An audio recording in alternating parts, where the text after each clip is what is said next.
Hello, my name's Nacquia Johnson, functional skills teacher, Craigmont High School. Been there about 5 years.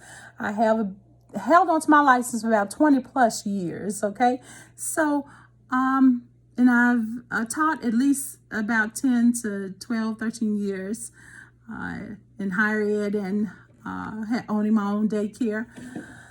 Now, my daughter submitted a great slogan for this year.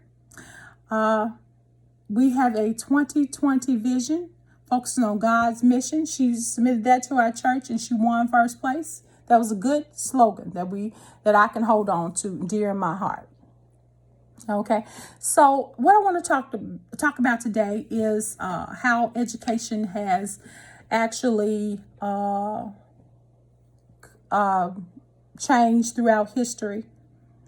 Now, it has been hypothesized that Greeks actually went over to Egypt or to the Middle East to get educated on astronomy, astrology, philosophy, arithmetic, geometry. It depends on who you talk to. Okay, that some say they went over to the Middle East. Some say that Africa has the oldest. Dr. Henry Louis Gates went over and found a lot of libraries in Africa and in Egypt as well.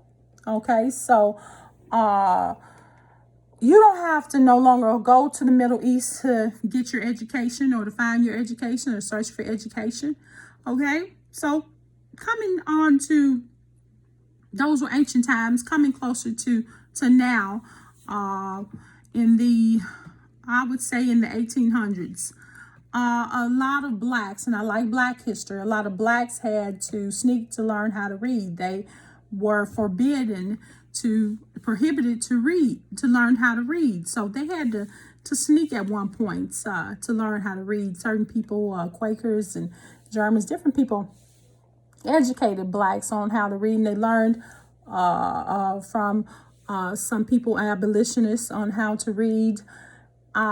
This is very important because today now you have a much better education than what we've had in the past. We can look at, like I said, churches. People were educated in the backs of churches. Now, I would like for you to take time to go to Brownsville, Tennessee. Now, this is near and dear to my heart because my father's family were educators in Brownsville, Tennessee, and they started the Flag Grove School. Rudolph Flagg's family started the Flag Grove School. They were actually cousins to Tina Turner. And right now, you can go on the interstate and find that one-room schoolhouse. And it's Flag Grove School, and it's a museum right now. And it is to honor Tina Turner's one-room schoolhouse is what it is. It was moved there off the interstate for historical purposes. And go and visit Brownsville to see that. The flags were principals and teachers and you name it. I want you to take some time to go to Tunica, Mississippi. That's near and dear to my heart too. My mother's great aunt, who's my grandfather's aunt, actually was the first. She was a Smith. She is noted in the museum in Tunica, Mississippi as the first black educator in Tunica, Mississippi. This is very important. It's very important to be one of the first to break barriers. Why? Because when people were prohibited from learning or prohibited and prevented from teaching, these people broke barriers and they did a lot of fighting against the mainstream society to get educated.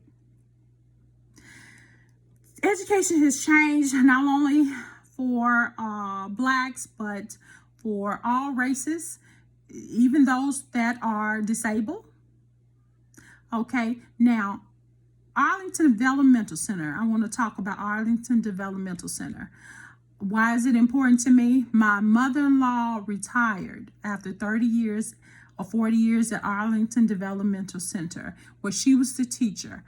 There, it was an institution at the time. She was a world-renowned, very good teacher that a psychologist filmed her teaching the disabled students. But guess what? We found that institutionalizing disabled students was not the way to go. We've advanced to where students are not housed anymore in institutions like that, so they are able to function better in society in home type settings. Okay, so things have changed. I've given you a few examples. I have things changed in education along the way personally.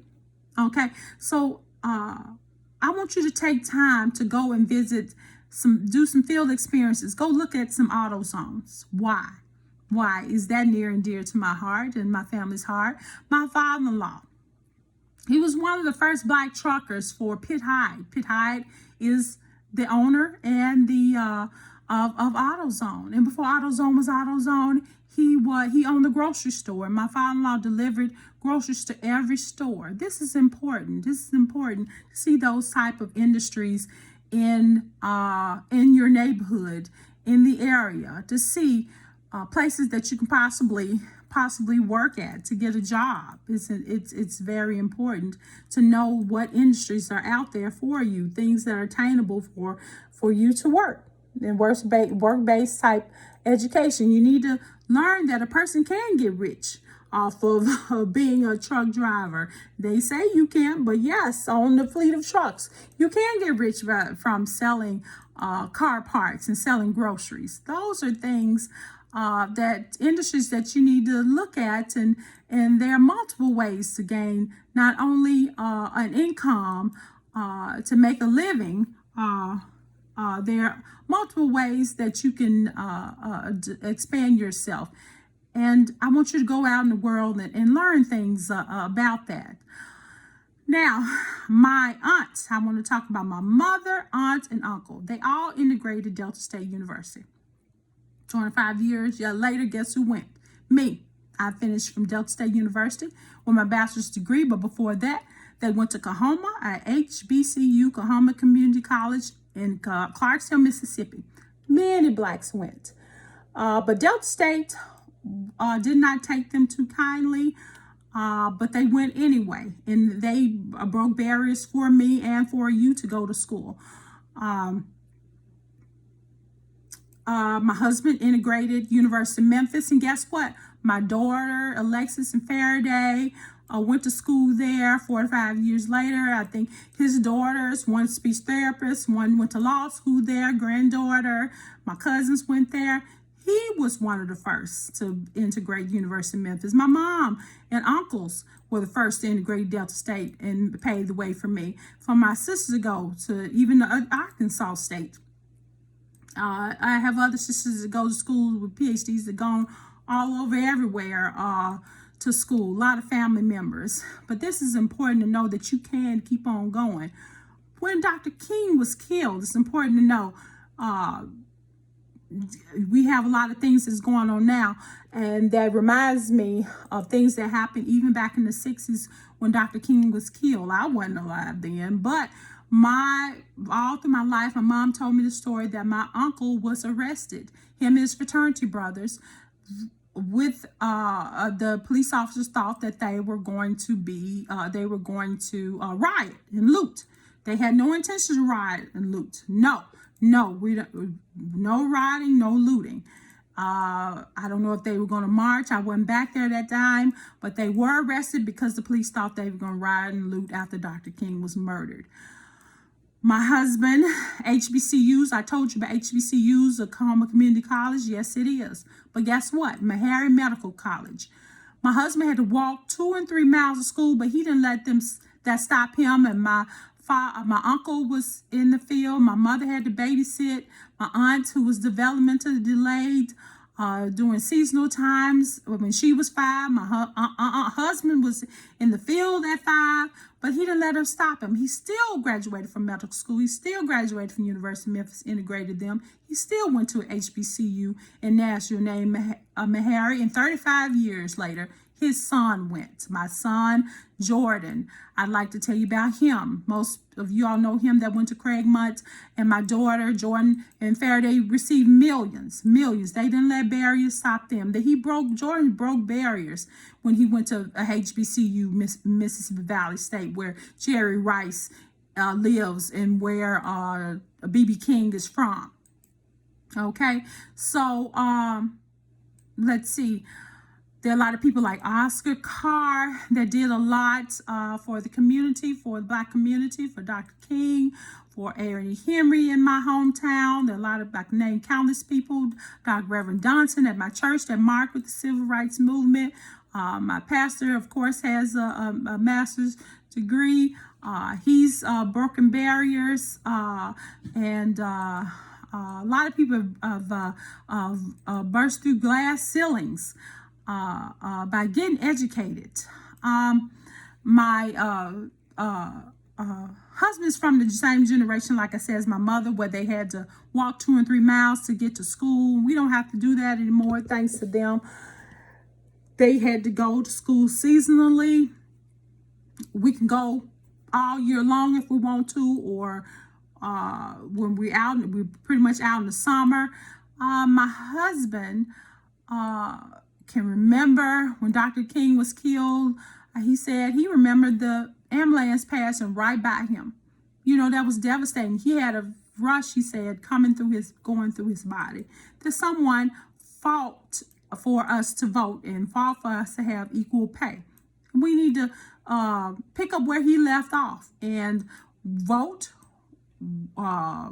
march, protest peacefully, stand up for what we believe in, go to work, and we need to have equal rights, okay? And we need to take advantage of those things and take advantage of education. We don't have to no longer integrate schools or be bused. We can be educated virtually right in our living rooms, and that's what you all get ready to do this year. And I had encyclopedias growing up. My husband had to listen to broadcasts. He looked forward to listening to broadcasts and watching newspapers, reading newspapers. When he grew up, I looked at magazines, 17 Ebony. I know y'all don't know about Ebony and Jet. Looked it up on the internet. Those that made my day. I didn't sit and play video games. I educated myself, and that's what I want you to do. Your opportunity is invaluable. My grandmother had read the Bible to me until I fell off the stool. My mother made me read stories to me until I fell asleep.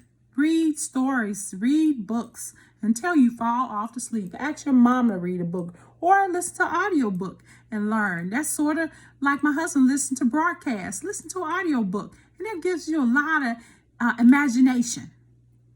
Okay, so I want you to take this time and reflect on virtual teachers, because I did. Like, my first virtual teacher was Mr. Rogers. You don't know anything about Mr. Rogers and Mr. Rogers' Neighborhood, Morgan Freeman Electric Company, that taught me.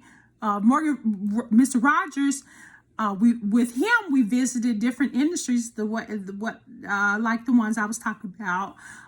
Maybe grocery stores or car part stores or industries where you make things. He visited all kind of industries in the neighborhood, let you know about different jobs in the neighborhood. Morgan Freeman helped us with phonics, blending, digraph, diphthongs, word families, you name it, all kind of phonics, things that we call phonics, to help us learn how to read. This is important. I know you don't know about that, but search for it. That's how I like to teach students how to read, sing, spell, read, and write, touch math, those type of things. Watching videos. Let's see. Ernie, Bert, Cookie Monster, Miss Snuffleupagus, Sesame Street. I know you don't know about those, but search those. That's what taught us ethics and how to treat people and what's right and wrong. I want you to take time and learn these things before you go back into the world. Okay? These are important. That we need to get back down to the basics.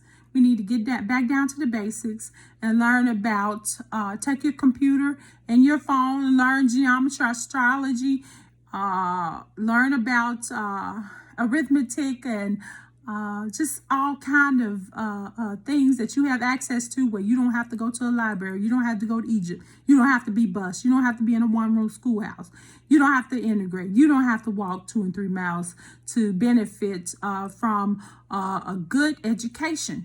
So I want you to take the initiative to learn without people forcing you. Get up with a smile. Nothing can stop you. I want you to challenge I wanted to challenge you I want to challenge you to learn, because I'm depending on you. I challenge you learners to go out there and be self-directed. Take some accountability within yourself to be a change agent, okay? Because knowledge is power, and I want you to chase that education. Y'all have a great year. Bye.